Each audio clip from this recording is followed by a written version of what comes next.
Welcome new and old friends, my name is 242, and today 2 got us 7 creepy Reddit stories. These are stories about creepy encounters with people you just don't want to meet in real life. If you're on the YouTube channel, please like, subscribe, share, and comment. All that helps the algorithm know that others might enjoy this. If you're someone listening on the podcast, please follow, share, and, if possible, leave me a review. Again, this also helps the algorithm. Now, with all that being said, turn off your lights, make sure your doors and windows are locked. Things are about to get spooky. The Singing Woman on the Train by Anonymoose. This happened last week, and while she didn't seem malicious, the thing she said was creepy. I, 19 male, was going home from university, and to get home, I have to use the train. As I got on, a lot of the seats were occupied. In my country, the seats are put in a way so that 4 people can talk and sit in front of each other, and they're kind of close, perfect for talking, even with strangers, sadly. I see there's a free space in front of this girl, who's like 1 or 2 years younger than me, but you can never know. I go there and asked her if I can sit down. Of course, she replied, and looked at me in a strange, intense way. I pulled out my phone to distract myself from her. She also had chocolate in her hand. That's going to be important for later. She asked me, "Where do you live?" And I was like, "Why do you need to know?" So she asked me when I'm going to get off the train. I told her the place, and she told me that she's getting off the next one. She started singing and then said, "Oh, sometimes I sing. I'm a silly girl." Then did again. Whenever she said something, she looked at me like she wanted a response, so I replied, "It's okay to be silly," because I just didn't want to talk to her. And then she told me, "You're pretty." And when I asked, "What?" she asked if she's pretty. In my language, the second one is an extension of the first, so it seemed like she corrected herself. Then she asked if she had chocolate on her face. She did. I also got the chocolate in her hand offered to me, but I declined. She also told me about the piercing that came off, and she put it on in the middle of the train. I told her that she should get it fixed where she got it, and she said, "In Germany? Will you go with me?" But obviously, I told her no. While she tried to put her piercing back in, her mouth piercing, she told me that she was in love with me. I told her that I had a girlfriend.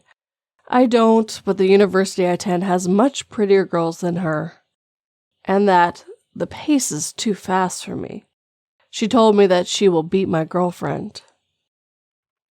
Her "I love you" escalated into "I'll kidnap you" and "strip for me." She asked me if I would go with her and if she could go home with me. Then, when the train arrived at my destination, she asked me, "Are you going, love?" I told her yes and went on my way. Luckily, she didn't follow me home. She also asked me when we're going to meet again. Hopefully, never.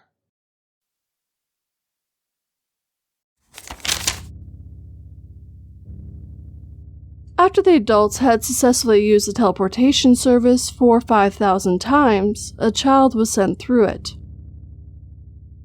After the child disappeared on one side, a note appeared on the other side that read, "Second payment received. You can perform 5,000 more teleportations."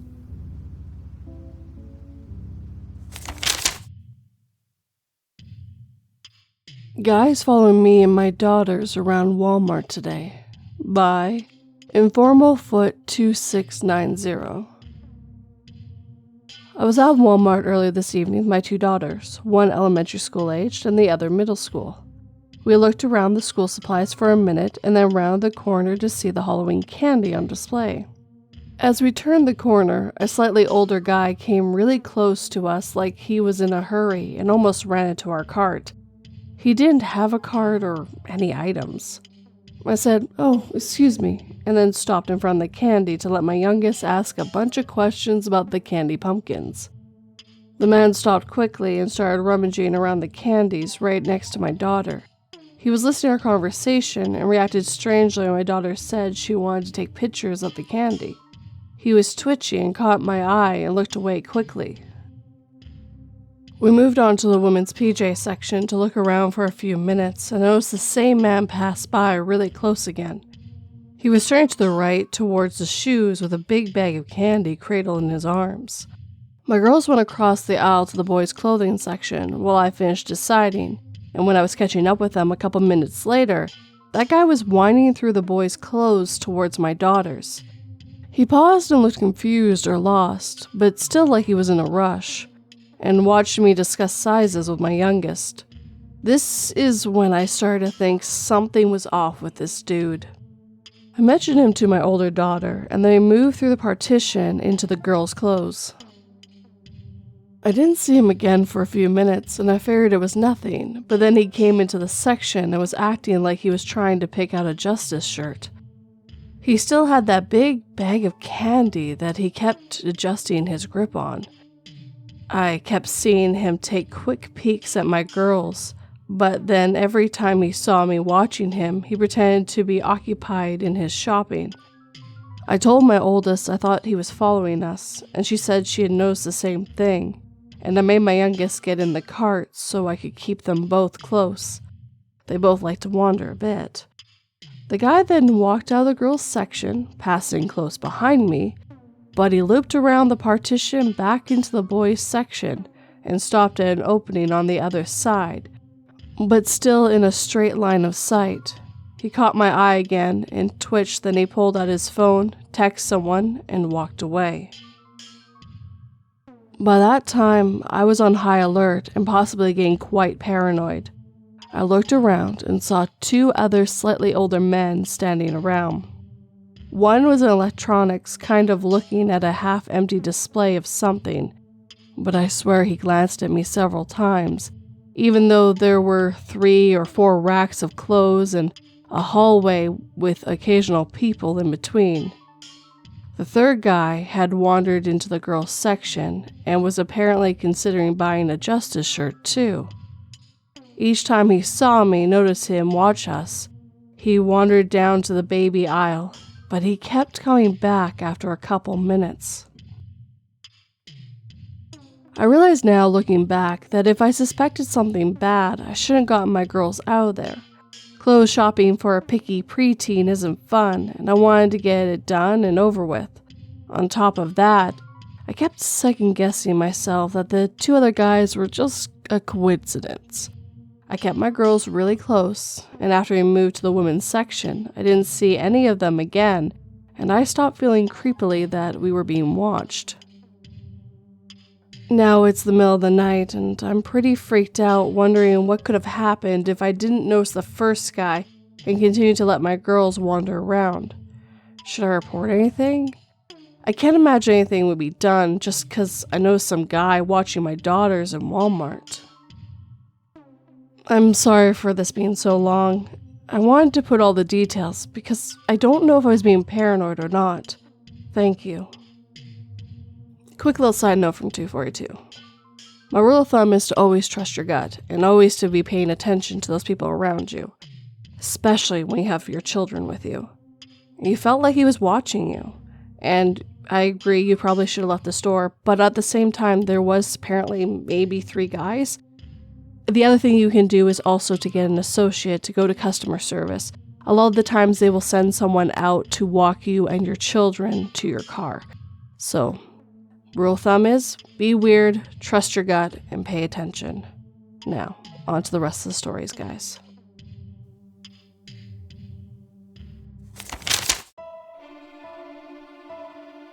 My lucky number is 12. My daughter Marie's is 11, and Mom told me that the number 13 has been following her around since childhood.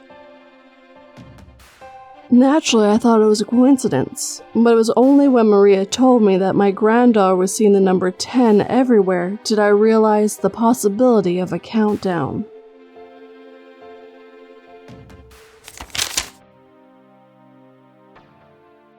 Road Rage Car Followed Me Home by Yes Go Yim 9. I literally just had this happen to me an hour ago as I'm driving back home from work. As I'm at an intersection not too far from my house, there was a car from the opposite side of the road turning into where I was going, and we almost hit each other. We both stopped on time and there was no biggie, but the guy in the car is noticeably yelling at me from inside his car, giving me the middle finger. Alright, so I let him go ahead, and I thought that would be the end of the road rage for tonight. Boy, was I wrong. Immediately after I let the guy through, behind him was a car turning very fast, so I accelerated and quickly got in front of him. Not out of ego or anything, I just thought that considering the position of my car in the turning lane, it's likely that this dumbass would hit me. Right afterwards, this guy is obviously pissed off and starts flickering his extremely bright lights at me for a minute straight. It was annoying as shit, considering something brighter than the goddamn sun is shining at me for a minute. You can tell it's fucking hard to navigate a night like that. So I said to myself, "Two can play at this game, fucker." And I slowed down to 20 miles an hour from 50 for a minute or so. Still flickering his light, but not so much at this point. At this point, I was close to home and turned into my subdivision, thinking this whole saga would end there and then. But holy fuck, this guy follows me into the maze of the neighborhood, and I get near my house and he's still following me. I freaked the fuck out, was wondering, should I just park in my driveway and he'll go away, or should I go into a random neighborhood and try to lose him? As soon as I start passing my house, I decide to go right past it and on to another neighborhood a couple minutes away, and he's following me exactly to there. At this point, I left that neighborhood and just fucking jumped on my gas pedal and sped down the road and made a random right turn.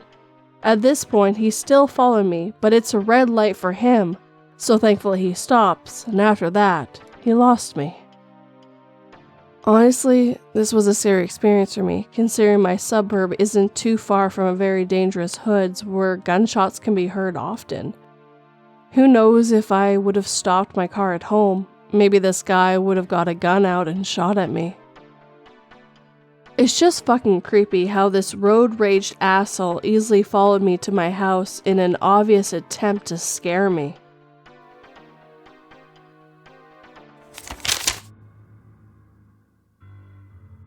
We've worked together for years, and all this time I don't think she even knew my name. But today, she'll finally notice me. The news report the tale of the employee that snapped and killed everyone in the office except for the lucky woman. But I'm pretty sure she'll understand it was just my way of telling her that I love her.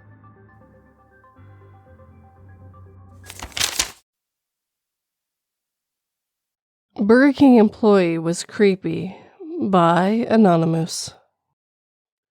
Okay. So just to preference this was on Friday the 27th, and my friend and I had smoked cannabis before going out to eat and catch a movie.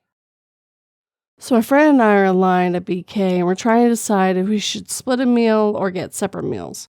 My friend orders her food, and when I get to order, the guy goes straight to asking if we smoked weed. My first thought and question was, is it that noticeable? Now, I could barely hear the guy because he was speaking low, but he was asking about a certain strain that I couldn't really care less about. But it was getting to this point where he was telling me how much I could get for a certain price point, which I said I'd keep in mind. Now, my friend and I didn't spray any perfume or body spray. We normally do, but completely forgot to. I get to the table my friend picked out, and I start telling her what just happened. Not even a minute after I sit down does this guy come over and pass me a folded up napkin of this weed to sample. Now my friend and I are just shocked and talking about this. I ended up putting the napkin in my bra because it was the only place I could. I had no pockets. This guy ends up coming to our table 3 or 4 more times within the span of 15 to 20 minutes. When I went to get up to get my food before the other encounters occurred, this guy had to let me know that he gets off at 7:30 p.m. and asked if we wanted to hang out. I straight up said that my friend and I were on a date and were going to the movies straight after this. After I got my food, this guy stopped at our table to ask what movie we were playing, what his name was. I don't remember what he said, just that it had something to do with the California state bird. And the other times, I can't remember why he came over. He just spoke to me and not my friend, and I could tell this guy was trying to get some information on me. Now, I'm a very private person, and I'm also a very cautious person. I could tell this guy was trying something, and I acted dumb, even though I knew what was going on. My friend had noticed that after the last time he came over, that this guy was staring at me anytime he passed by. I could tell he was staring at me because of the windows that made a reflection, because my back was to him. It got to the point I told my friend we need to hurry because this was making me very uncomfortable. So we finished quickly and left. Now, my friend and I did originally go to the movie theater, but decided to watch the movie at home because of how busy it was. When we decided to watch the movie at my place, we tried to hurry and leave because of the time, and that guy was going to be getting off any minute. I don't think I'll be going to BK anytime soon because my hair color is blue. It's a very noticeable and not many people have that color in my town. Plus, it's a smallish town. I hope to never meet this guy again, and if I do, I may have to get a backbone, especially if he acts like he did this time. Not a very interesting story, and also trying to tell this days later doesn't help.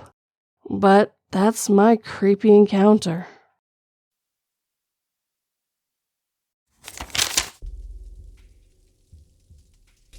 The baby cried as I started the operation. I suddenly cursed it for not keeping quiet for even a minute during the whole day. Imagine the ruckus if it could actually feel pain.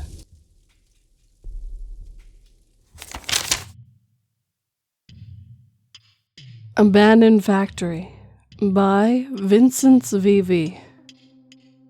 This story takes place in the summer of 2023. Me, male 17, and my friend, female 16, were hanging out at her house.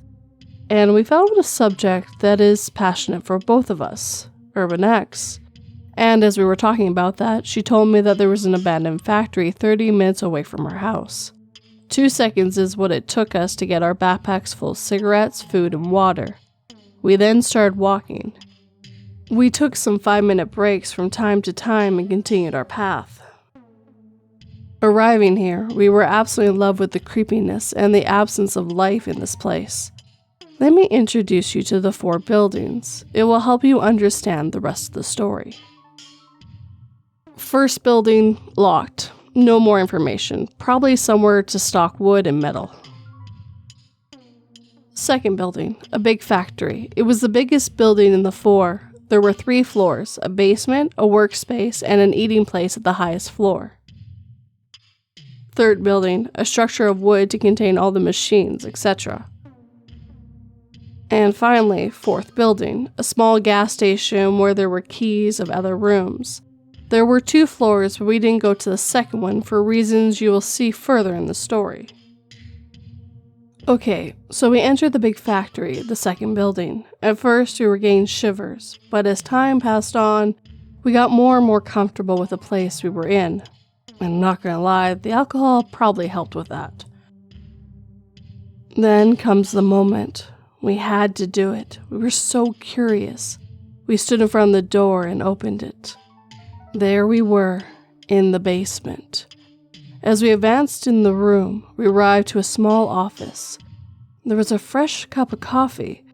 We didn't think much of it at first. Maybe people like us come here. We didn't have time to make any theories, because that's when we heard something. A clown horn. We looked at each other and laughed nervously. We thought one of us had stepped on a toy or something else. But again, we heard a clown horn yell right behind us before we heard a cynical and traumatizing laugh. We ran to the door and left outside as fast as we could. We stood there, outside, scared. At this point, we didn't believe what was happening, so we laughed it off and took another sip of our beers. Now, we went back. Yes, stupid idea, I know. But don't worry, we didn't stay there even 5 minutes that we saw a hand open the same basement door. And that was it. We ran back home. I never ran so fast in my entire life. But I think there's a small detail that'll make you understand how bad it could have really been. 1 hour later, we were going to a restaurant, and we heard gunshots at the exact position where the factory is. That night, we didn't sleep at all, and to this day, I've never gone back into that city.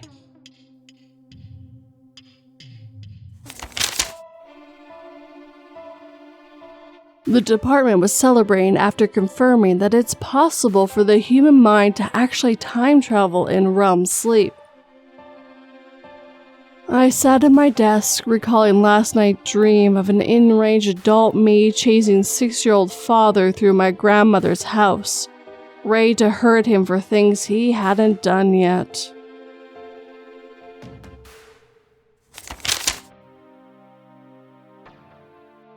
Is this normal behavior? By Woe7592. So, a little background. My friend and I decided at 10 p.m. we would park our car at this park. It's pretty safe and we've been there many times, sometimes by ourselves. I'm a 5'7" dude and my friend is a 5'2" girl. Usually, we just sit there and talk or listen to music. This particular night, though, we had parked somewhere in a darker area, which is pretty typical. Keep in mind, this parking lot is pretty big, and there was already about 6 to 7 cars there. I'm in the driver's seat, and my friend is diagonally across from me in the back seat.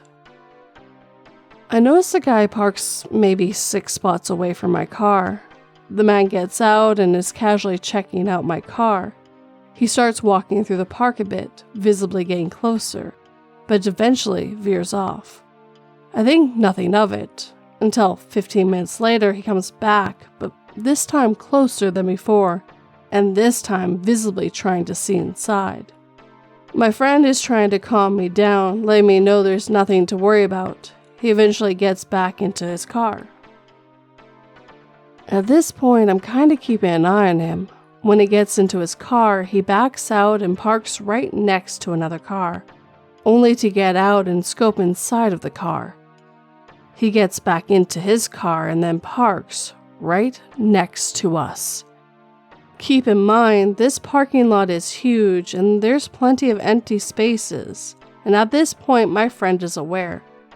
We're both staring daggers into this man, and he looks at us, looks away, looks back at us, looks away until he turns off his car. He then gets out of his car right outside the door my friend is at and just stares at us. Both of us are so confused and obviously creeps the fuck out. He was kind of older and completely by himself. While he was standing out there, he shuffled a bit, with the biggest smile on his face, never breaking eye contact. He gave us a very weird wave, almost non-visible. At this point, it's been 3 minutes of us all having a weird-ass staring competition. Keep in mind, our body language and facial expressions should have been more than enough for this guy to know we did not enjoy his presence. My friend is feeling a bit uncomfortable, so I start dialing the police. I want to roll the window down and let him know, but my friend didn't want me to provoke him. So we ended up backing out of the lot, in which shortly after he pulled out and left. We got his plates and reported it to the police, but so fucking weird. Anyone have any explanation for this behavior? What was he doing?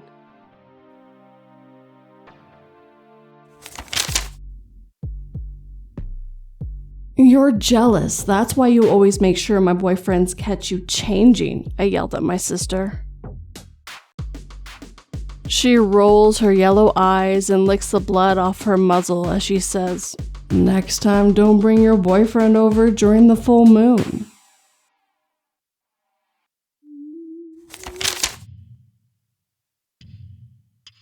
Creepy Men Stalking Us on a Camping Trip by DanicaDarkhand. Camping Story. To set the stage for this story, we must go to the far back year of 1988. The location is Cascade Mountains of Oregon.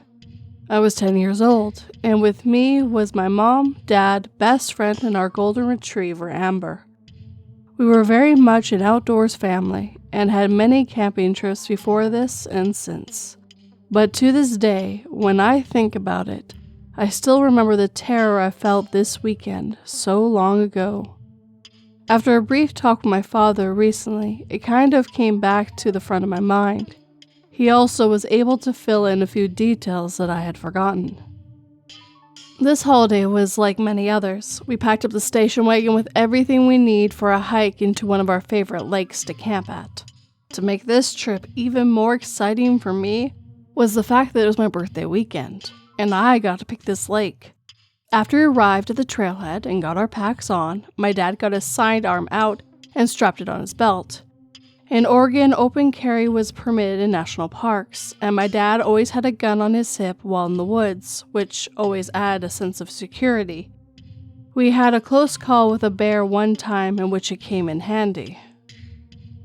The lake was about a 4-mile moderate hike in through some thick forest, and the trail itself was well maintained and was never very busy, so it was going to be a very pleasant hike in.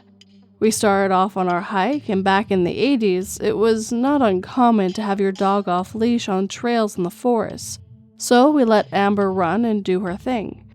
She was a good dog and never ran off too long or jumped on people. She did love people though, and speaking of people, we had not seen anyone else on the trail for about 2 miles in on the hike, which was nice since it was just all of us talking, laughing, and enjoying nature. My best friend and I started to hike ahead of everyone else because we were so energized and excited about finding the first and best tent spot once we got to the lake. Amber was bounding ahead of us and having a great time too. We were about 20 yards ahead of my parents when Amber stopped dead in her tracks.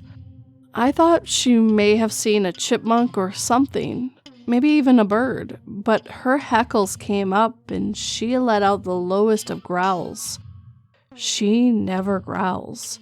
So we stopped walking, and I thought maybe a bear or a deer or something was just off the trail and she saw it or heard it. We immediately started walking backwards, and my parents caught up to us. My dad asked us what was going on, and I told him that Amber was up the trail and is growling at something. He tells us girls to stay back with my mom, and he walks ahead to where Amber was on the trail. My dad gets up to her and looks around. I hear Amber whimper a bit while looking off the trail. My dad comforts her and calls her back and walks back to us. He says it must have been an animal. He did not see anything right off the trail or ahead of us. He says to let him take the lead, and we continue to hike. It did not take long before it was forgotten, and Amber and the rest of us were all having a good time again. We arrived at the lake, and much to my delight, there was no one else there camping. The water was clean and blue, and the shade from the trees made the whole scene just perfect. My friend and I found the best spot to set up our tent, and my parents followed suit.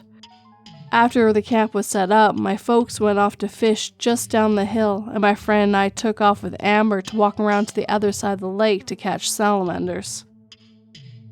We only made about 1/8 of a mile when Amber stopped and started to growl. We stopped and looked around and heard bush rustling. Then, right in front of us, a man walked out of the trees. Amber stayed right by our sides and started to bare her teeth. He was taller than my dad, so at least 6'4", and was very skinny, but had very broad shoulders. He was clean cut and wearing a black jacket and a white polo shirt with loafers. I mean, he did not look like he hiked all day or was even dressed for the outdoors. He almost looked like he came out of a church. We just stood there trying to process the situation when Amber began to bark. The man just stood there, not moving, and he smiled. Like the creepiest smile. It felt like someone who thought that that was what a smile was supposed to look like. Amber kept barking, and this got my parents' attention, and they look up to us and call out to us to come back. We complied and start walking back towards them. My dad met us halfway and told us to go back to the campsite, and he was going to go talk to this guy. We got to our camp and Mom sat with us. I could hear my dad asking the guy if he needed help or was he a fellow camper who just set up camp away from the lake. My dad was being polite and calm, but I could see he was on guard and trying to feel out the situation. Now is the time to mention that my dad is ex-army and can be very intimidating when needed. The conversation continues. The guy told my dad that he was just on a walk and did not mean to intrude on us. The guy says goodbye and walks back into the woods. My dad walked back to camp, sat down, and told us that he thinks the man is a yuppie camper and does not know much about the outdoors. But my dad said that he got a weird vibe off of him and would be keeping an eye out for him. Amber stays by her side and was calm, yet she kept looking towards the direction the guy went. A bit of time goes by, and we have a nice campfire going. The sun was starting to set. We cooked some dinner and made s'mores afterwards. My family and I decided to go to our tent and read some books and tell each other some scary stories. Amber followed us to the tent and laid right outside of the door. My parents walked down to the lake to sit, have a beer, and just chill. They were never more than 50 yards away. Not long after my parents walked away, I hear Amber start to growl. Then we hear footsteps coming from the woods behind our tent. My friend and I turn off our flashlights and go quiet to listen. The footsteps stop at the edge of the woods. We then hear heavy breathing and a grunting sound. Amber starts to bark, and then we hear footsteps retreat to the woods.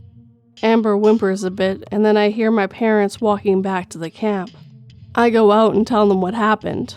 My dad said they heard Amber barking, and that's why they came back. I asked my dad what we should do, what is going on, and if that strange guy was the one creeping around.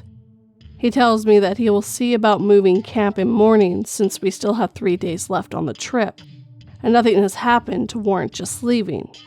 But he said that he will play it by ear, and just be a little more vigilant, and if something changes, we will decide what to do next. He tells us to try to get some sleep, and we all turn in for the night. The next morning, we get up and have breakfast. After breakfast, we head down to the lake to fish. It was a beautiful day. We were having so much fun, the events from the prior day were almost forgotten. We decided around lunch that we would go for a short hike to the waterfall that was up from the lake. We were gone for only about an hour, and when we came back, we found our tents opened and our sleeping bags dragged out onto the ground.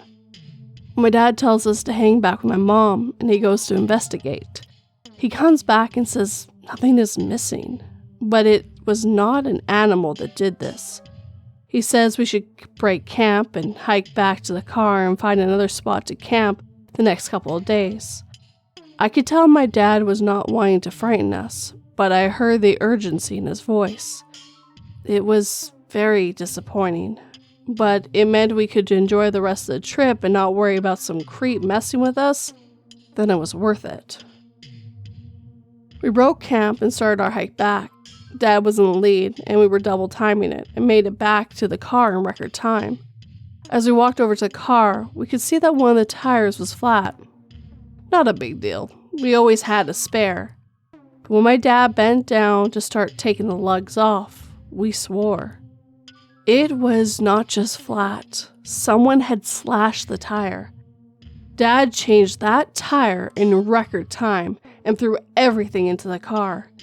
He goes to turn the car on, but it won't start. Dad swears, gets out of the car, and pops the hood. He says, "Shit, it turns out someone took our spark plug wires." Old cars like that Chevy wagon did not have an interior hood release. You could just pop the hood from the outside. Dad slams the hood, says some very colorful words, and kicks some rocks. We were stuck, and no one else was at the trailhead. We were stranded. My parents are calm under pressure, and after a few minutes of discussion, it was decided that my dad would walk down the road until he could hitch a ride to town and go to the auto parts store. My mom and the rest of us were going to wait with the car and look for someone to hopefully pull into the trailhead and help us. A few hours go by, no one has come to the trailhead. It's getting hot and we're hungry and tired. Mom makes us some lunch and we go sit under a tree to cool off. Amber is by our side and was calm, but then we hear a voice. Amber leaps up and starts whimpering. The creepy guy from yesterday comes down the trail and is asking my mom if we need help. My mom tells him that we are fine and that it's being settled and my dad will be back soon.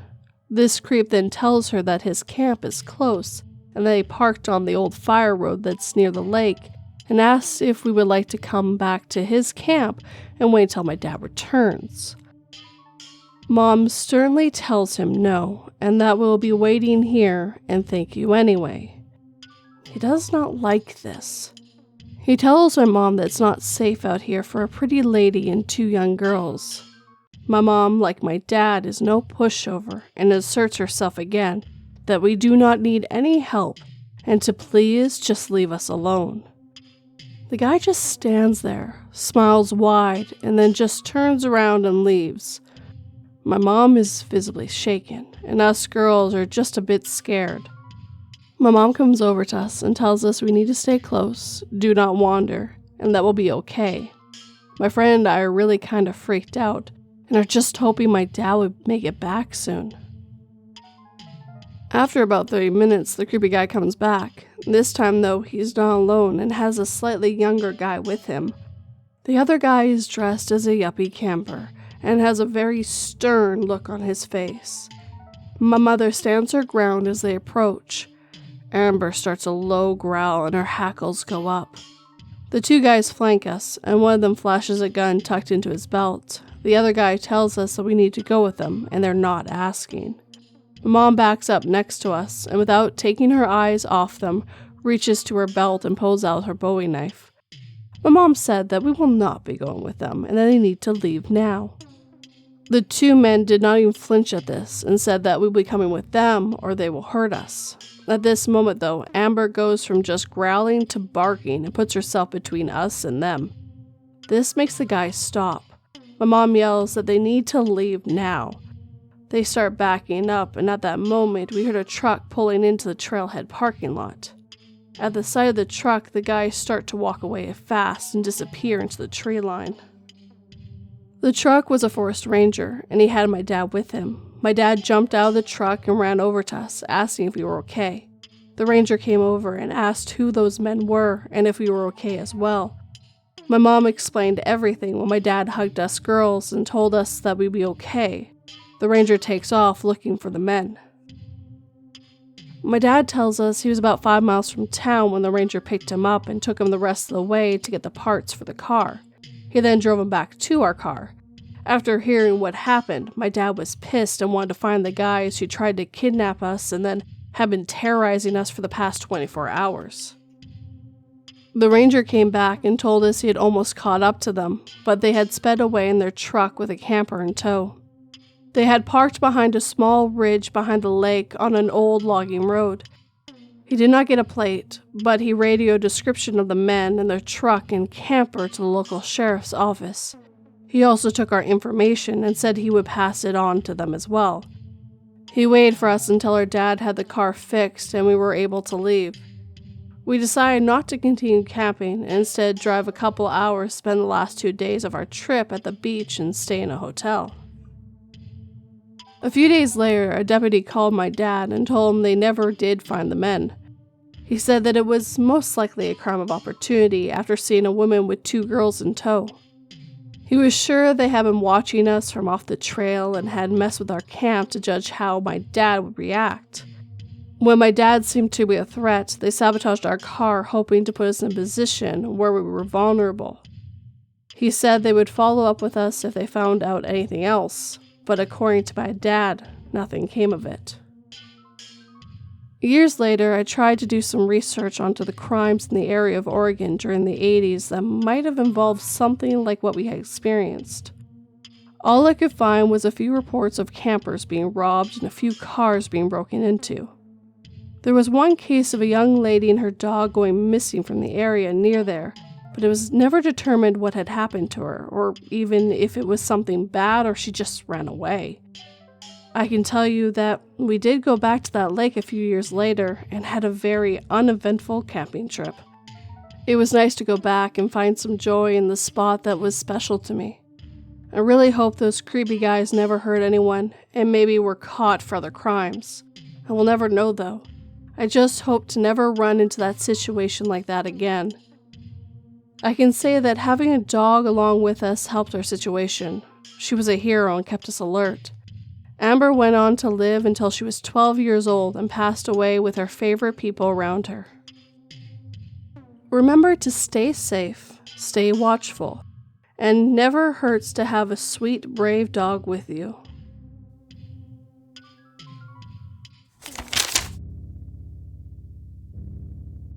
I think I used to date her, I said absent-mindedly after I recognized the wrist hummingbird tattoo.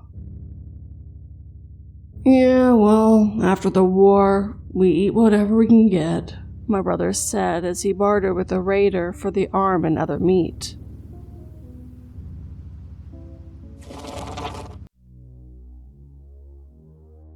And with that, our time together is coming to an end. As always, I would like to thank the writers who let me read their stories today. I hope you all stay safe and never meet these people again. I don't know if it's just coincidence, but it does seem like road rage is on an increase as of late. I don't know if it's because people can share their stories more with dashcam footage and also writing their stories, but it does seem to be getting worse out there, so please, if you're driving, really be safe. And if you're walking, also be safe. There are creeps out there who wish to do us harm, and you never know which one it's going to be. It's best to always stay on alert when you're out and about, and sometimes even in your own house. Now, if you enjoy these stories, hit that like button and make sure it feels it. If you're new, please subscribe and turn that pretty little bell to all notifications so you don't miss a new story. And I would always love a comment. Tell me what you like me to change, which story was your favorite, or even which kind of stories you would like me to tell in the future. But use red lights so I know you got this far. And of course, please share with anyone who might enjoy it. If you'd like to help in other ways, I do have Patreon and YouTube memberships. Both of these get early access to the long-form videos at least a day before, and now the YouTube memberships get early access to shorts almost 2 weeks in advance, because I put about 2 weeks up at one point. I can't do that with Patreon, it just won't work. So if that's something you really enjoy, which is the shorts, might be worth looking into. And I also do have PayPal and Buy Me a Coffee for one-time donations. But as always, guys, especially if you got this far, thank you so much for watching and listening. It always has and always will mean the world to me. Sleep tight and don't let 42 bite.